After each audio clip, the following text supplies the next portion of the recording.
दोस्तों, वैसे तो उत्तर प्रदेश हो या गुजरात, महाराष्ट्र हो या मध्य प्रदेश या फिर दिलवालों की दिल्ली, हर जगह नवरात्रि की धूम मची रहती है। पर क्या आपको पता है कि भारत के एक कोने में ऐसा एक राज्य है जहां नवरात्रि नहीं, दुर्गा पूजा मनाई जाती है? और क्या आप जानते हैं कि यहाँ देवी दुर्गा की मूर्ति की मिट्टी एक ऐसे स्थल से आती है जिसे अक्सर लोग अपवित्र मानते हैं? जी हाँ, सुनने में अजीब लगता है ना, पर बंगाल का यह राज है जो शायद आपको हैरान कर देगा।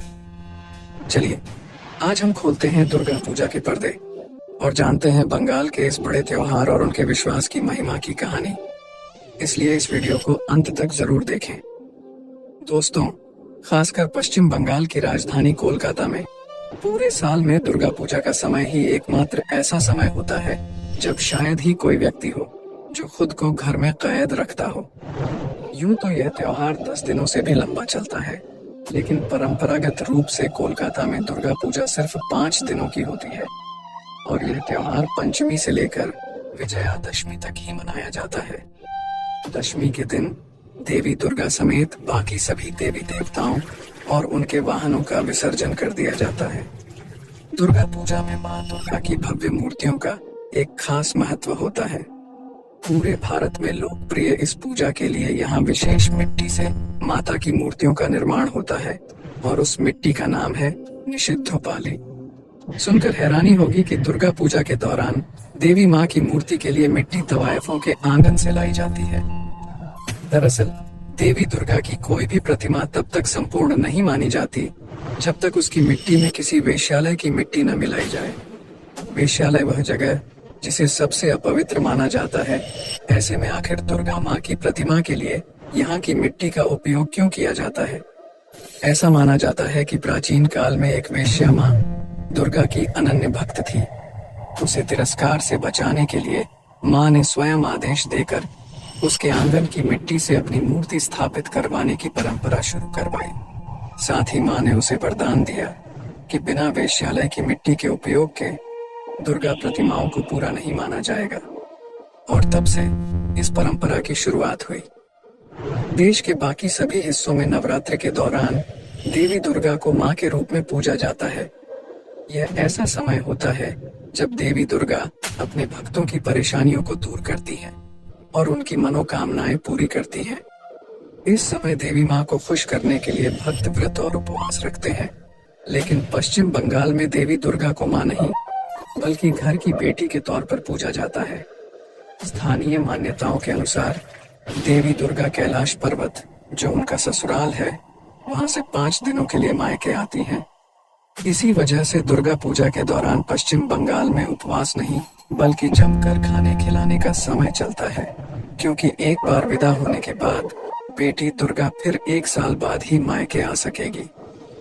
त्रिदेव ब्रह्मा, विष्णु और महेश की तरह ही पार्वती यानी दुर्गा, लक्ष्मी और सरस्वती को त्रिदेवी के रूप में पूरी दुनिया पूजती है। लेकिन पश्चिम बंगाल की स्थानीय मान्यता के अनुसार सिर्फ गणेश और कार्तिकेय ही नहीं बल्कि लक्ष्मी और सरस्वती भी माँ दुर्गा की संतानें हैं। कैलाश से माँ दुर्गा जिस तरह धरती पर अपने मायके आती हैं, ठीक उसी तरह लक्ष्मी, सरस्वती, कार्तिकेय और गणेश कैलाश से अपने ननिहाल धरती पर आते हैं। दुर्गा पूजा से पहले महालया होता है, जो मां दुर्गा की अपने घर की यात्रा की शुरुआत का प्रतीक है। यह दिन देवी दुर्गा के धरती पर आगमन का दिन माना जाता है। वास्तविक पूजा महाषष्ठी या छठे दिन से शुरू होती है, जहां भक्त देवी का धूमधाम और उत्साह के साथ स्वागत करते हैं। इस दिन मां दुर्गा का अनावरण जनता के सामने किया जाता है और कई अनुष्ठान किए जाते हैं। 7वें दिन महासप्तमी की शुरुआत होती है। इस दिन कोलाबौ, जो एक युवा केले का पेड़ होता है, उसे बंगाली दुल्हन की तरह सजाया जाता है। कोलाबौ को नब पत्रिका के नाम से भी जाना जाता है। नब का मतलब होता है 9 और पत्रिका का मतलब पौधा। इसमें 9 पौधे होते हैं जो माँ दुर्गा के 9 रूपों का प्रतीकात्मक प्रतिनिधित्व करते हैं। पुजारी अनुष्ठान करने से पहले बरगद के पेड़ के तने पर 8 पौधों का एक गुच्छा बांधते हैं।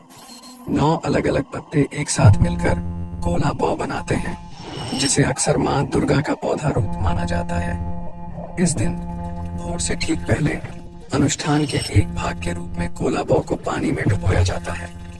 औपचारिक स्नान के बाद कोलाबौ को बनारसी साड़ी और ओढ़नी यानी दुपट्टे में लपेटकर दुल्हन की तरह सजाया जाता है। कोलाबौ को फिर गणेश जी के दाहिनी ओर रखा जाता है और माँ दुर्गा के रूप में पूजा की जाती है। कोलाबौ की इस स्थिति को भगवान गणेश से जोड़ा जा सकता है क्योंकि उन्हें 18 औषधियों के सृजनकर्ता माना जाता है, इसलिए उनका एक नाम अष्टादश औषधि सृष्टि भी है। शायद इसी वजह से कुछ लोग कोलाबौ को गणेश जी की पत्नी भी मानते हैं। महाअष्टमी पूजा का 8वां दिन है और इसे वह दिन माना जाता है जब देवी ने महिषासुर को हराया था। अंजलि के रूप में प्रार्थना की जाती है, जबकि विभिन्न इलाकों में भोज का आयोजन किया जाता है। इस दिन खिचड़ी और अन्य व्यंजन बनाए जाते हैं।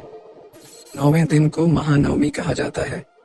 जैसे ही संधि पूजा समाप्त होती है, महानवमी शुरू हो जाती है। समापन अनुष्ठान के रूप में महाआरती की जाती है। इस दिन महाआरती में भाग लेने के लिए लोगों की लंबी कतारें लग जाती हैं। दशवां दिन या महादशमी दुर्गा पूजा का अंतिम दिन होता है। इस दिन दुर्गा और अन्य देवताओं को गंगा नदी में विसर्जित किया जाता है।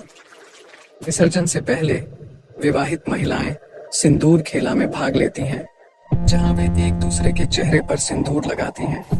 लोग पूजा की भावना का जश्न मनाने के लिए सड़क पर नाचते और जयकारे लगाते हैं। विसर्जन के बाद एक विशिष्ट रिवाज का पालन किया जाता है, जहां लोग अपने रिश्तेदारों के घर विजयदशमी की शुभकामनाएं देने जाते हैं। मान्यता के अनुसार हर उस पंडाल में या स्थल पर जहां दुर्गा पूजा होती है, वहां शरद पूर्णिमा के दिन लक्ष्मी पूजा, जिसे कोजागिरी लक्ष्मी पूजा कहा जाता है, उसका आयोजन किया जाता है। इसलिए कहा जाता है कि दशमी के बाद देवी दुर्गा जब अपने बच्चों के साथ कैलाश वापस लौटती हैं, तब उनके साथ कार्तिकेय, गणेश और देवी सरस्वती भी होती हैं।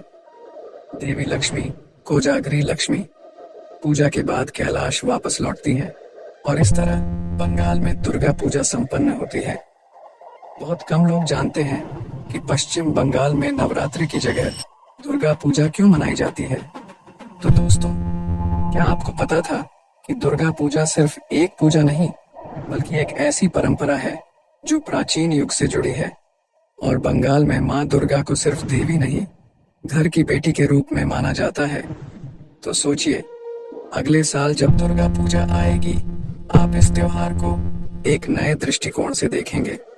हमें आपके आर्थिक योगदान की बहुत जरूरत है, तो कृपया हमारे मेंबरशिप सेक्शन में जाकर चैनल के सदस्य जरूर बने। जो लोग आर्थिक रूप से समर्थन नहीं कर सकते, उनका एक कमेंट ही हमारे लिए बहुत मायने रखता है। अगर इस वीडियो पर 500 कमेंट्स हो जाते हैं, तो आज के कलयुग में हमारे सनातन धर्म की जीत मानी जाएगी। जय माँ दुर्गा।